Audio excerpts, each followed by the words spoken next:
ময়মনসিংহের ভালুকায় বিএনপির ভারপ্রাপ্ত চেয়ারম্যান তারেক রহমান কর্তৃক উপস্থাপিত রাষ্ট্র কাঠামো মেরামতের ৩১ দফা গণমানুষের কাছে পৌঁছে দিতে এবং বাংলাদেশের জাতীয়তাবাদী শ্রমিক দল ৩ নং ভরাডোবা ইউনিয়নের ১, ২ ও ৩ নং ওয়ার্ড শ্রমিক দলের কর্মী সমাবেশ অনুষ্ঠিত হয়েছে।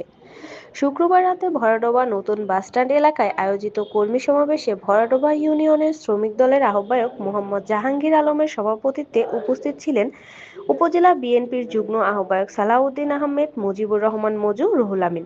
প্রধান বক্তা হিসেবে উপস্থিত ছিলেন শ্রমিক দলের সভাপতি আলহাজ শৌমিক হাসান সোহাগ। বিশেষ বক্তা হিসেবে উপস্থিত ছিলেন উপজেলা শ্রমিক দলের সাধারণ সম্পাদক মোহাম্মদ সুজন।